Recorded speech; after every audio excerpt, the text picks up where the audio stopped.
Prej datës 22 janar, administrata tatimore ka hapur zyrtarish sistemin e-tax, i cili do të funksionojë për plotësimin dhe dorëzimin e deklaratës vjetore të ardhurave individuale DIVA për vitin 2025, duke sjellë një risi të rëndësishme që prek drejt për drejt mira familje shqiptare.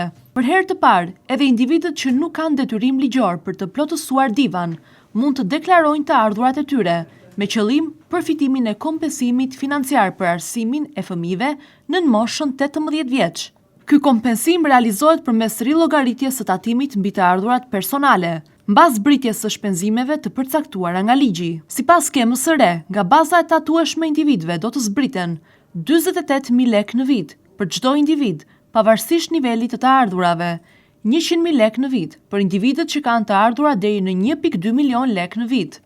Këto zbritje ndikojnë drejt për drejt në uljen e tatimit vjetor dhe në rastet kur tatimi i paguar gjatë vitit rezulton më i lartë se detyrimi i rilogaritur.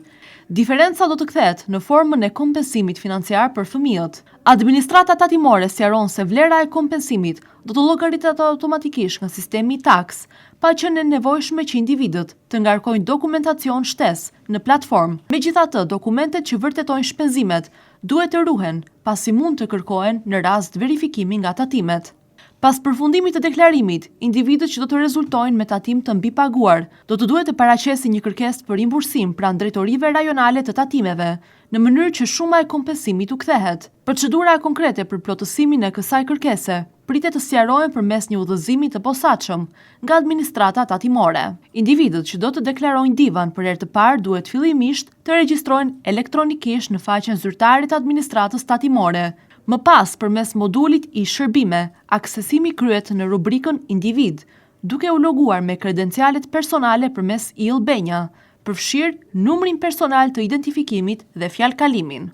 Në menun deklarata përzidhet rubrika tatimi mbi të ardhurat personale, klikohet krijo deklarat dhe zgjidhet periudha janar-dhjetor. Sistemi gjeneron automatikisht deklaratën individuale të ardhurave, e cila vjen e paplotësuar me të dhënat e pagave, shpërblimeve dhe takimit të paguar gjatë vitit nga marrëdhëniet e punësimit. Afati i fundit për plotësimin dhe dorëzimin e DIVA-s është 31 mars 2025. Detyrimi ligjor për të plotësuar deklaratën e kanë individët me të ardhura vjetore mbi 1.2 milion lekë, individët e dy punësuar, dhe ata që kanë përfituar të ardhura të padeklaruara mbi 50.000 lekë në vit, nga qiraja, honorare apo burime të tjera të ngjashme. Ndërkohë për prindrit që synojnë të përfitojnë kompensimin për arsimin e fëmijëve, plotësimi i DIVA-s është opsional, edhe nëse të ardhurat e tyre janë nën kufirin 1.2 milion lekë në vit.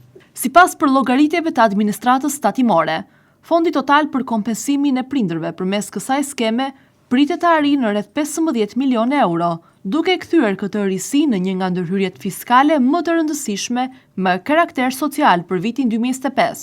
Kjo mas synon jo vetëm të lehtësoj barën financiare të familjeve me fëmijë, por edhe të nxjisë formalizimin dhe deklarimin vullnetar të ardhurave nga një numër më i gjerë individësh.